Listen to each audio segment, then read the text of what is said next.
The Haunted Highway, the true story of America's most terrifying road. The headlights of the old, rusted car sliced through the thick darkness, casting long shadows along the narrow road. The engine sputtered, a consistent cough every few minutes as if protesting the trip. Along the sides of the highway, trees stood like towering, skeletal giants, their branches gnarled and stretching toward the sky, whispering in the wind that stirred the otherwise still night. It was known as Highway 16, a stretch of road that ran through the dense woods of northern Georgia. On maps, it was an ordinary highway, a simple route for travelers passing through the state. But in whispers, in hushed conversations around campfires and bars, it was known as the Devil's Road, a place where travelers disappeared, never to be heard from again. There were no signs marking the beginning of Highway 16, just as there were no signs warning you of the impending doom that awaited anyone foolish enough to drive its darkened path. The locals called it cursed, but no one ever dared to explain why. Tommy and Sarah were passing through, a couple from Atlanta heading to visit family in the quiet town of Pineville. It was an ordinary trip, or at least it was supposed to be. They had no idea that tonight, the road would show them horrors that would never leave their minds. It was Sarah who first noticed something strange. She'd been looking out the window, watching the trees blur past in the flickering headlights, when she saw it, just for a moment. A figure, a tall, thin figure standing in the shadows at the edge of the trees. She blinked, but when she looked again, it was gone. "Did you see that?" she asked, her voice trembling. "See what?" Tommy responded, his hands gripping the wheel as he focused on the road ahead. "There was something in the woods. A person, maybe?" Sarah said, her voice strained. Tommy gave a nervous laugh, dismissing her concern. "Probably just a deer or something. You've been on edge all night. Relax." But Sarah wasn't convinced. She glanced into the rearview mirror, scanning the road behind them, but all she could see were the endless shadows. The more she stared into the darkness, the more she felt something watching them, something just out of sight. It didn't take long for Tommy to realize that something was wrong. He had noticed it too. The road seemed to stretch on endlessly, with no signs of any towns or exits, no intersections, and no other cars. The hum of the tires against the asphalt began to sound strangely hollow, as though the road itself was somehow absorbing the sound, sucking it into the night. "Where are we?" Tommy muttered, squinting as he tried to spot any familiar landmarks. But there was nothing, just trees that seemed to grow closer and closer to the road, their limbs stretching like hands, ready to claw at the car. They'd been driving for nearly 2 hours since they passed the last exit, and still no signs of life. No gas stations, no houses, just the oppressive dark.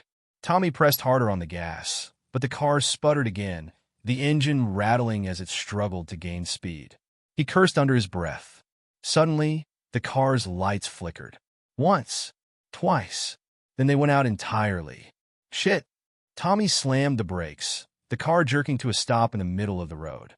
Sarah gasped, clutching her seatbelt, her pulse racing. "What the hell happened?" she whispered, her voice shaking. "Let me check the headlights," Tommy muttered, opening the door and stepping out into the cold night air. Sarah sat there, staring into the darkness outside her window. The only sound was the faint rustling of the wind in the trees.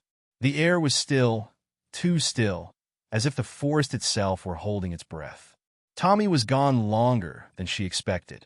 She leaned forward, peering out of the window, but saw nothing. There was no movement, no figure in the woods, no headlights flickering. Just a hollow emptiness, a feeling that they weren't alone. She reached for the door handle to check on Tommy, but before she could open it, she heard the sound of something scraping against the car's hood. A slow, dragging sound like claws being dragged across metal. Her heart skipped a beat. "Tommy," she called, her voice trembling. There was no response, only the scraping. It grew louder, closer. Her eyes darted to the side mirror. The reflection showed nothing but darkness, but she could swear she saw movement, a shadow that wasn't hers, moving behind the car. With a sharp breath, Sarah flung open the door, stumbling out onto the roadside. The chill of the night air slapped her face, but she barely felt it. She had to find Tommy. The forest around her, was eerily silent now. No wind, no rustling of leaves. Just an unnatural stillness. "Tommy," she called again, her voice growing desperate. She took a few steps forward, but the shadows between the trees seemed to warp and shift as if the darkness itself was alive. It swallowed the light from her phone, leaving her blind in the suffocating dark. Then she heard it, a low, guttural growl. Sarah froze. The sound came from the woods, just beyond the reach of her phone's flashlight. It was unlike any animal noise she'd ever heard, more like a growl mixed with a whisper, a voice in the dark that didn't belong. A figure stepped out from behind one of the trees, its outline barely visible in the dim light. It was tall, unnaturally tall, and its body seemed too thin, almost skeletal. Its eyes gleamed red in the darkness, fixated on her with a cold, unblinking stare. "Tommy?" Sarah whispered, her voice breaking. The figure didn't move. It just stood there, watching her. Behind her, she heard the faintest sound of footsteps. She whipped around, her breath catching in her throat, and there he was, Tommy. But something was wrong. His face was pale, his eyes wide with fear, and his mouth moved, but no sound came out. "Tommy, what?" Sarah began, but then she saw it. The shadow. A long, twisting shape that reached out from behind him, slithering like a living thing, crawling toward her. It wrapped itself around Tommy's legs, dragging him backward. "Tommy! No!" Sarah screamed, reaching out to grab him, but the shadow was too strong. It pulled him away from her, vanishing into the woods with him. The last thing she heard was his muffled scream, swallowed by the darkness. Tears streamed down her face as she collapsed to her knees, gasping for air. She didn't know what had just happened, whether it was real or just a nightmare. But one thing was certain. She was alone. The road stretched out before her, a dark and endless path with no end in sight. The trees whispered in the wind, their branches curling toward her, as if beckoning her to follow. But Sarah didn't. She turned and ran, the echo of her footsteps the only sound in the oppressive silence. The growling from the woods followed her, growing louder with each step, as though something or someone was hunting her. She didn't stop running until the sun finally began to rise, casting its pale light over the twisted remains of Highway 16. But even then, the memories of the night haunted her. She never spoke of what happened, and she never drove through that stretch of road again, because she knew, deep down, that the Devil's Road would always be there, waiting for its next victim. Blood-curdling encounters. The real ghosts of Savannah, Georgia. The mist crept in from the Savannah River, thick and humid, swallowing the streets in an eerie fog that hung heavily in the air. It was the kind of fog that seemed unnatural, clinging to the cobblestone streets and wrapping around the moss-draped oaks that lined the roads. Savannah, Georgia, was known for its charm, its antebellum mansions, its historical beauty, and the haunting, timeless atmosphere that seemed to saturate every inch of the city. But there was something about this fog that made the town feel like a different place entirely. It was as if the city itself were holding its breath, waiting. Ella Hayes, a graduate student doing research on Southern folklore, had arrived in Savannah to document some of the most famous haunted locations in the city. She'd heard the stories from her professors, read about them in old books, but there was something about experiencing the history firsthand that intrigued her. What she didn't realize, though, was that she was about to become part of the very lore she had come to study. It started the moment she set foot in the city. Ella had arrived in the late afternoon, just as the sun was beginning to dip behind the trees, casting long shadows across the historic streets. Her Airbnb was an old townhouse near Colonial Park Cemetery, one of the most notorious haunted locations in Savannah. It was an ancient place, its tombstones weathered and cracked, leaning at odd angles as though the dead beneath them were trying to claw their way out. That night, after a long day of walking through the haunted streets, Ella decided to take a walk around the cemetery. It wasn't late yet, but the fog had begun to settle in, and the air felt unnaturally heavy. She wandered deeper into the cemetery, her footsteps muted against the damp ground, the stone monuments towering above her like silent sentinels. She had always been a skeptic about ghost stories. Sure, they were fun to read about, to hear around a campfire, but she had never really believed in the supernatural. Not until she saw the first shadow. It moved at the corner of her eye, swift and dark, darting between two gravestones. Ella stopped in her tracks, her heart hammering in her chest. She turned her head, but saw nothing. She waited, listening to the soft rustling of the leaves, the occasional creak of the old oak trees swaying in the wind. There was no sign of movement. Thinking it was nothing more than her imagination playing tricks, Ella continued walking deeper into the cemetery. Her breath came a little faster now, the chill in the air beginning to seep into her bones. She'd seen the stories about how the spirits of the dead were said to roam Colonial Park, but she dismissed them as mere local legends. Still, she couldn't shake the feeling that something was off. Then, just as she reached the farthest corner of the cemetery, she heard it. A voice, a soft whisper, barely audible, calling her name. Ella! Her blood froze. It was faint but distinct, and it came from behind one of the crypts. She spun around, her heart pounding in her throat, but no one was there. The fog seemed thicker now, more oppressive, and the temperature had dropped even further, making her breath visible in the air. Ella! The voice came again, this time louder, more insistent, as though it were right next to her ear. She froze, her entire body locking in place.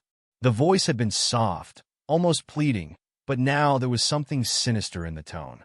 A feeling that curled around her spine like cold fingers. Slowly, she turned her head, half expecting to see someone standing there, some prankster trying to scare her. But the cemetery was empty. Just rows of ancient graves, their names worn away by time. Ella took a few shaky steps backward, her mind racing. She was about to turn and leave when a movement caught her eye. A shadow, tall and thin, flickered between two gravestones near the far edge of the cemetery. It wasn't the shadow of a tree or a monument. It was something alive, something that moved with an unnatural, jerky grace. Her breath caught in her throat as she took another step back, her foot scraping against the stone beneath her. The shadow seemed to notice her then.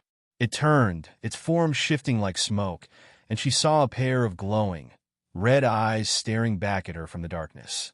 Ella's heart pounded in her chest, a mixture of fear and disbelief flooding her senses. She took another step back, but her foot caught on a loose stone, sending her tumbling backward. She landed hard on the ground, the impact knocking the wind out of her. Before she could scramble to her feet, the shadow loomed closer, its form now more solid, more defined. It was tall, taller than any person she had ever seen, and its face, if it could even be called a face, was a blank canvas, a mass of darkness and shifting shadows. Its eyes, red and glowing like embers, fixed on her with a hunger that made her stomach churn. "Get up, Ella!" The voice came again, now a harsh, guttural rasp, as though it were scraping its words from the depths of the earth itself. Panic flooded Ella's veins, and she scrambled to her feet, her heart racing. She had to get out of there. Ella turned and ran, her footsteps pounding the ground as she sprinted toward the cemetery's exit. She didn't dare look back, but the feeling of being chased, of something just behind her, was unbearable. The fog seemed to thicken as she ran, pressing in on her from all sides, obscuring her path.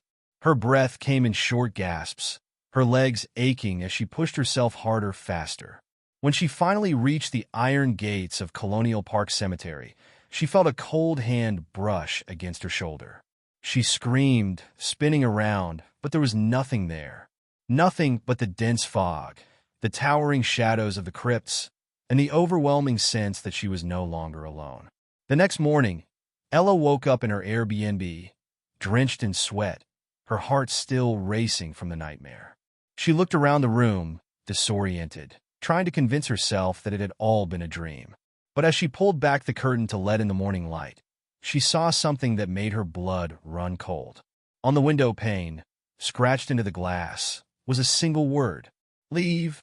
Shaking, she backed away from the window, her mind racing. She couldn't explain what had happened. The dream, or whatever it was, had felt too real, too vivid. And now, the message on the glass. It was impossible. She hadn't touched the window. She hadn't even been near it. But the truth was undeniable. Something in Savannah, something ancient and malevolent, had taken notice of her. And now, it wouldn't let her leave. That night, Ella tried to call her friend back home in Atlanta, but her phone wouldn't connect. The connection kept dropping, the signal going in and out, until it finally went dead. She tried again and again, but it was useless. When the power went out, the silence in the house grew oppressive, suffocating. She could hear nothing but the sound of her own breath and the occasional creak of the old wooden floors. Suddenly, a faint sound broke the silence. A whisper, soft at first, but growing louder, more insistent. "Ella, come back!" It was the same voice from the cemetery, the same voice that had called her name in the dark. She ran to the door, but when she opened it, the hallway outside was empty. No one was there. No sign of any living thing. But the voice didn't stop. It grew louder, more frantic, like something was right behind her, just out of sight. "Come back!" Ella slammed the door shut and backed away. But the voice was now inside the room with her. It was everywhere. In the corner of her eye, she saw it, just for a split second. A figure standing in the doorway, its eyes glowing red, its face twisted in a grotesque smile. Her scream was cut off by the sound of something heavy crashing against the door, and then everything went black. Cursed American towns you should never visit after dark. The town of Gray Hollow was a place few ever spoke about. Nestled in the deep, shadowed woods of the Appalachian Mountains, it existed on no maps. Its location whispered among the locals like a dark secret. Travelers, however, would sometimes find themselves taking a wrong turn, entering the long, winding roads that led to this forsaken place. Most of them never made it back out. It was a crisp autumn evening when Luke, an adventurous young man with a taste for the strange and mysterious, found himself driving down the winding mountain roads, his headlights slicing through the fog. His friends had warned him against visiting Gray Hollow, calling it haunted, cursed, and the town of lost souls, but Luke wasn't one to shy away from a good story. He was a skeptic, an explorer at heart, and he was determined to uncover the truth for himself. The air was thick with fog as he drove deeper into the woods, the forest stretching endlessly on either side of him. The tires of his old pickup truck rolled quietly over the cracked asphalt, the only sound the soft hum of the engine. A sense of unease settled over him as the trees grew taller, their bare branches clawing at the sky like skeletal hands. He had read about Gray Hollow before. Somewhere in the back pages of an old local history book he'd picked up at a small bookstore in the nearby town.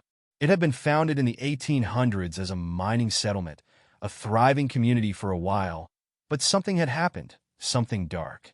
The town had been abandoned, its people gone without a trace. Some said it was a curse, others blamed it on a series of unsolved murders, and some whispered that the town was simply forgotten by time itself. But whatever the reason, Gray Hollow was no longer on any official map. It was just a name, a dark spot on the land where no one dared go after dark. But Luke had to see it for himself. He had to know if it was true. The road narrowed as he descended further, the fog so thick now that it seemed to press against his windshield like a living thing. Suddenly, his headlights flashed onto something up ahead, a sign, weathered and worn, barely visible through the mist. It read, "Welcome to Gray Hollow. Enter at your own risk."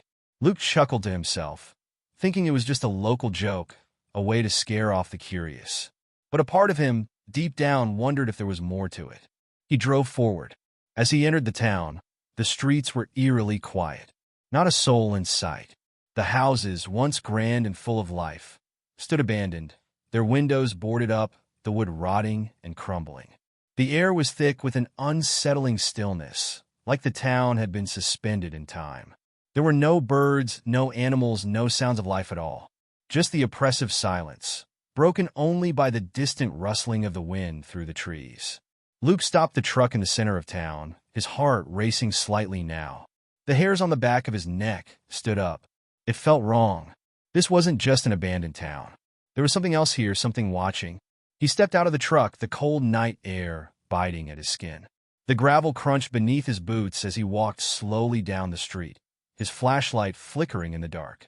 The buildings loomed around him like dark, looming giants. There was an old church at the end of the street, its spire piercing the night sky like a crooked finger pointing toward the heavens. Curiosity led him toward it. As he approached the church, something caught his eye, a strange symbol carved into the wooden doors. It was old, worn, and faded, but Luke could make out the shape of a large, twisted tree, its roots sprawling across the door like fingers clutching at the earth. A chill ran down his spine.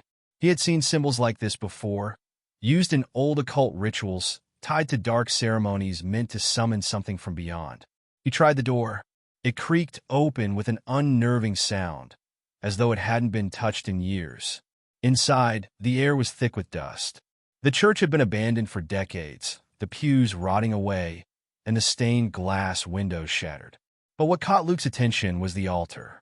In front of it, on the floor, was a large circle, etched into the stone with something that looked like blood. Strange markings filled the circle, and in the center, a blackened, charred object lay. It was hard to make out in the dim light, but it looked like a doll. A child's doll. His heart skipped a beat. He stepped closer, squinting at the doll. It was small, its face cracked, and its eyes dark. But what really struck him was its mouth, wide open, as though it were screaming. The mouth was hollow, dark as night. Before he could touch it, a low moan filled the air, so soft at first that he thought it was just the wind. But it grew louder, almost like a whisper that seemed to be coming from every direction. "Leave this place. Leave now." Luke froze, his blood running cold. The voice was not a whisper from the wind, but something more. It was distant, but it felt as though it were right next to his ear. Suddenly, a door creaked behind him. He turned sharply, his breath catching in his throat. There, standing in the doorway of the church, was a figure, a woman. Her face was pale, her long black hair falling over her shoulders, her eyes dark and hollow. Her lips didn't move, but the voice came again, clearer this time, a guttural rasp that made his stomach churn. "Leave this place, before it takes you." Before he could respond, the door slammed shut behind him, the sound echoing through the church like a thunderclap. He rushed to the door, but it wouldn't budge. He shoved with all his strength, panic setting in. From behind him, he heard the unmistakable sound of footsteps, slow, deliberate, coming closer. He turned, his flashlight trembling in his hand. The woman was still standing there, but now she was closer. Her face was twisted, her skin decayed, as though she had been dead for years. Her eyes were black voids, and her lips were stretched into a wide, mocking smile. Then, as if the room itself was alive, the walls began to creak, the air thickening. The dust in the air swirled, and the doll in the circle of blood on the floor began to move. It twisted, its head turning to face Luke. Its eyes, empty and black, seemed to follow him, as if it were alive. "Get out," the woman hissed, her voice rising into a shriek. Suddenly, the floor beneath Luke cracked open, the darkness of the abyss below it reaching out like hands to pull him down. He stumbled back, barely avoiding the grasp of the shadows that rose from the depths of the earth. His heart pounded in his chest as he scrambled for the door. He wasn't sure how, but he finally made it out of the church, gasping for breath as the cold air hit his face. He ran back to his truck, his mind spinning with terror. As he drove away, his headlights briefly illuminated the town behind him. For a moment, he thought he saw figures in the windows of the abandoned houses. Figures with hollow eyes and twisted, skeletal hands pressed against the glass. But when he blinked, they were gone. As Luke drove away from Gray Hollow, he could still hear the woman's voice in his head. It echoed in his mind, louder and louder, until it felt as though it were coming from inside his skull. "Leave, before it takes you." That night, Luke made it to the nearest town and stopped at a gas station. He was shaken, his hands trembling as he filled his tank. The clerk behind the counter, a local woman, looked up at him with tired eyes. "You didn't go to Gray Hollow, did you?" she asked, her voice low and serious. Luke froze, his blood running cold. I did." The woman shook her head slowly. "You should have listened. No one comes back from there." He never returned to Gray Hollow. But the nightmares followed him, relentless. The shadow of the woman, the whispering voices, the cursed town that had claimed so many others before him. And in the darkness of his room, sometimes he still heard the echo of the woman's warning, growing louder with each passing night. Leave before it takes you. The Shadow Man of Appalachia, a haunting you won't forget. The night was darker than usual, as if the sky had swallowed every speck of light, leaving behind only an overwhelming blackness. Alex had always found peace in the quiet, small town of Pine Ridge, a sleepy place nestled between dense forests and jagged hills. It was the kind of town where everyone knew your name, where you could leave your doors unlocked without fear of crime, where the only sounds you ever heard were the chirping of crickets and the rustling of leaves in the wind. But tonight was different. The air felt thick, suffocating, as Alex walked back from the local grocery store, the sack of food heavy in his hands. He wasn't usually nervous, but tonight, for some inexplicable reason, his skin crawled. The street lamps flickered as he passed beneath them, casting unsettling shadows that seemed to twitch and writhe in the corner of his vision. The street was completely empty. No cars, no people. The houses, usually so full of life, sat in silence, their windows dark. Even the animals had disappeared. The oppressive quiet was suffocating. Alex quickened his pace, his boots tapping against the pavement. It wasn't just the silence that unnerved him. There was something about the shadows. They seemed alive, stretching and pulling, as though they were reaching for him. For the first time in years, he felt truly afraid. He reached his house, a modest two-story cottage at the edge of town, just as the wind picked up. A low howl swept through the trees, and the door slammed shut behind him with a force that rattled the windows.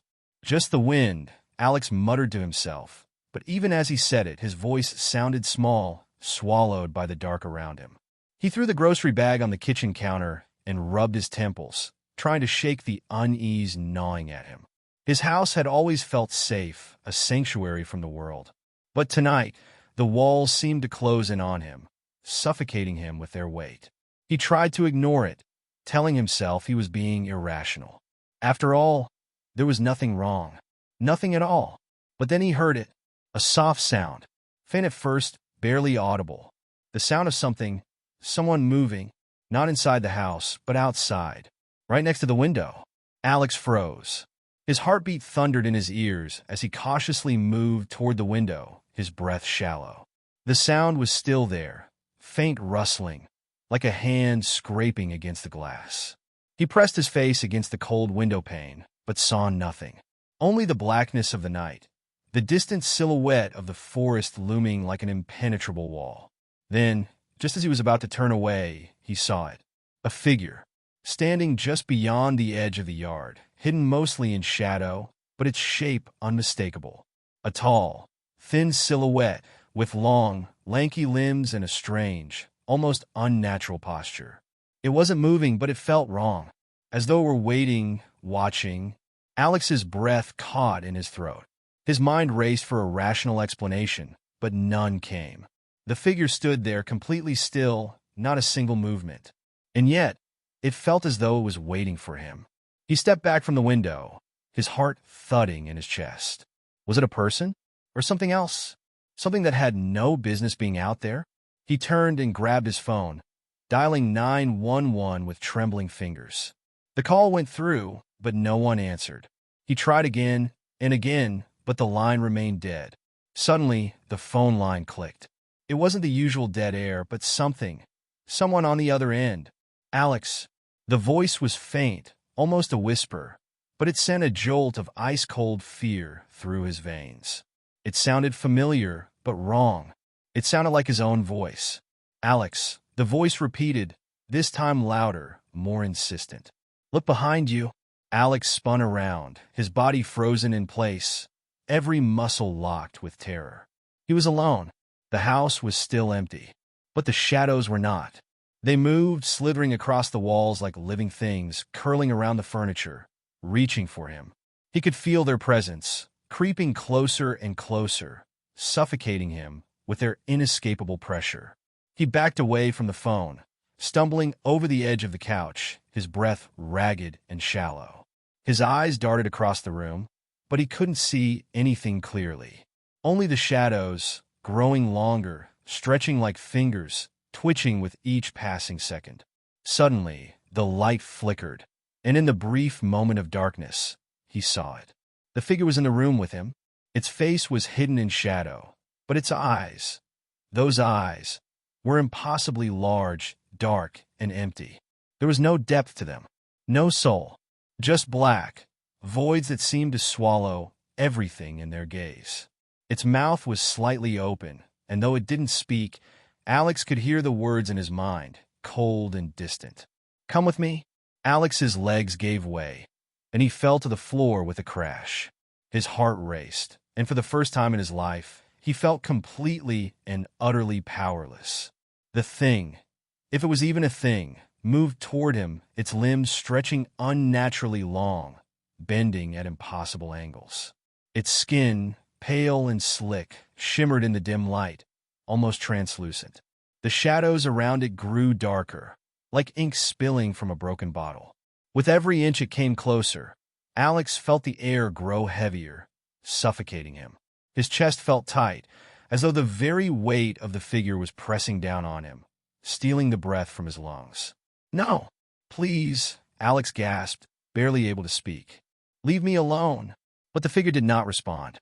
It merely extended one long, bony hand, reaching toward him, its fingers curling into a claw. "Please," Alex whispered again, his mind scrambling for any way to escape, but it was futile. His body felt paralyzed, his limbs unwilling to obey his frantic commands. His head swam with confusion and terror, the shadows closing in like a tidal wave.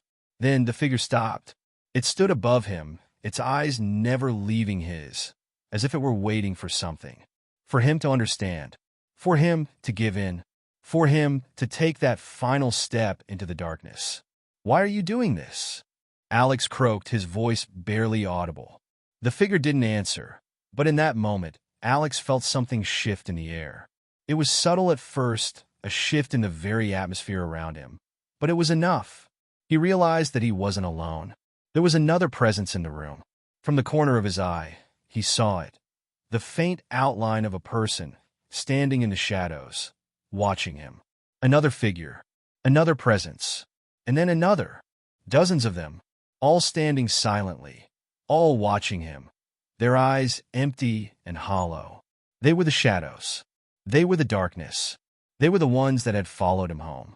The first figure leaned down closer, its breath hot on his face, its mouth stretching into a grotesque smile. And then, in a voice that was his own, it spoke. "Come with us, Alex. You don't have a choice anymore." The darkness consumed him. This terrifying encounter sets the tone for a larger narrative. The protagonist, Alex, is haunted by shadows that follow him home, growing ever more malevolent as the story progresses. These shadows, now fully aware of their hold on him, will begin to torment him, and the truth behind their existence will slowly unravel. America's scariest abandoned places, secrets that should stay buried. It was just another typical evening when Laura decided to move into the old, weathered farmhouse. Nestled at the edge of a forgotten stretch of woods, the house had been abandoned for decades. Its history was largely unknown, aside from a few vague rumors whispered by the locals in the nearby town. They spoke of the previous owner, an eccentric man who had lived alone, and of strange happenings around the house before he mysteriously vanished without a trace. But Laura, a writer in search of isolation, paid no attention to such stories. To her, the idea of moving into the farmhouse was a dream come true. It offered quiet, peace, and an environment far removed from the chaos of her everyday life. The house, while old and dilapidated, had a strange charm. Its wooden beams creaked in the wind, and the floors were worn smooth with age. The walls, yellowed from years of neglect, bore strange markings, scratches, gouges, and stains that seemed to tell a story that no one wanted to listen to. Still, Laura ignored these signs, seeing them as remnants of times passing, not something sinister. The first night was uneventful, though the wind howled through the cracks of the house, making the old wood groan under its force. Laura sat in her new bedroom, a small, dark room on the second floor, listening to the wind outside as she began writing in her journal. As the hours ticked by, a strange unease settled in her bones. There was something about the house, an intangible feeling that seemed to rise in the air like smoke, suffocating her every breath.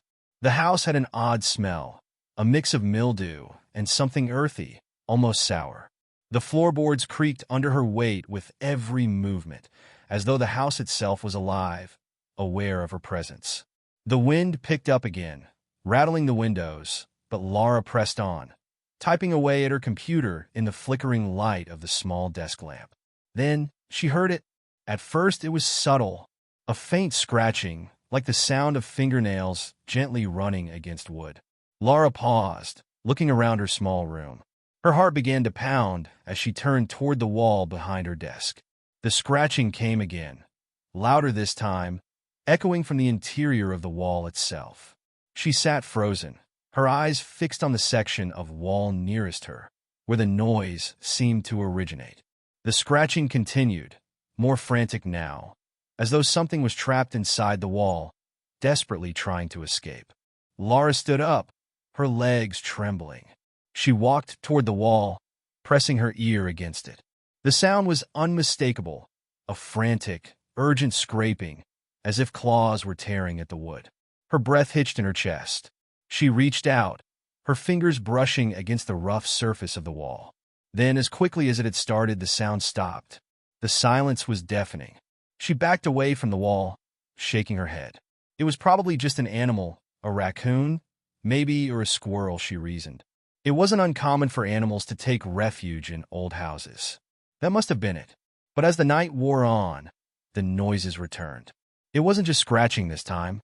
Now, there were whispers, low, almost inaudible voices that seemed to seep from the very walls themselves. Lara's heart raced as she tried to make out the words, but they were always just out of reach, as if the voices were speaking in a language she didn't understand. The whispers grew louder. She could no longer deny it. Something was in the walls. Frantic, Lara grabbed a flashlight and began to search the house, moving from room to room, hoping to find a rational explanation. The kitchen had nothing unusual, just old cabinets and countertops covered in dust. The living room was sparse, save for a few forgotten pieces of furniture that had been left behind. But the sounds were everywhere. They were following her. In the attic, the whispers seemed to intensify. Lara climbed the creaky stairs, the floorboards groaning beneath her feet. The moment she stepped into the attic, the temperature dropped, the air growing thick with an almost oppressive heaviness. She shone her flashlight across the room, its beam illuminating dust-filled air and forgotten relics, old trunks, a broken chair, and something else. At the farthest corner of the room, a dark shape stood, almost blending into the shadows. Lara's breath caught in her throat. She took a step closer, her heart thudding painfully in her chest. There, in the corner of the attic, a strange mark was carved into the floorboards, something resembling a symbol, an ancient rune, with jagged lines that seemed to writhe and twist under the faint light. Lara knelt down, her flashlight illuminating the symbol. It was familiar. She had seen something like it before, in a book she'd read years ago, a book about the occult and forgotten rituals. But what was it doing here? Before she could investigate further, a loud bang echoed from behind her, followed by a guttural whisper that sent ice through her veins. "Leave!" Lara spun around, her flashlight beam cutting through the darkness. For a moment, she thought she saw something, a figure perhaps, but it was gone in an instant. Her breath caught in her throat as the whispers grew louder, swirling around her like 1,000 voices speaking in unison. She stumbled backward, her mind spinning, her heart racing. And then, the scratching began again, more frantic than before, as if whatever was trapped inside the walls was trying to break free. In her panic, Lara rushed back to the second floor and to her room. The moment she stepped inside, the door slammed shut behind her, the force of it sending a shockwave through her body. She turned to the walls, her eyes wide with terror. The sounds were louder now, louder than ever before. The walls trembled as though something was moving behind them, clawing, scraping, struggling to get out. She fell to the floor, clutching her head, trying to block out the maddening noises. It was as if the house itself was alive, its walls pulsating with some ancient, malevolent force. And then a voice, not from the walls, but from inside her own mind. "Come closer." Lara's breath hitched, her body trembling. She fought against the urge to obey, but something inside her, the darkness, was pulling her toward the wall, toward the very place the scratching had started. No, she had to escape. But before she could make a move, the room grew darker. The shadows in the corners of the room stretched toward her, coiling and undulating like living creatures. The floor beneath her feet began to crack, and from the fissures, something black and oily began to seep out, pooling around her like a liquid nightmare. Lara screamed as the darkness crept toward her, its tendrils wrapping around her ankles, pulling her into the floor itself. Desperately, she tried to escape, clawing at the floorboards, but it was no use. The darkness was everywhere now, suffocating her, drowning her in its void. And then, the last thing she heard was the whisper, "Welcome home." This chilling beginning sets the stage for a horrifying descent into the supernatural. The house is not just haunted. It is alive, its walls concealing something ancient and malevolent. As Lara digs deeper into the history of the farmhouse, she uncovers its dark secrets, secrets that may already have claimed her.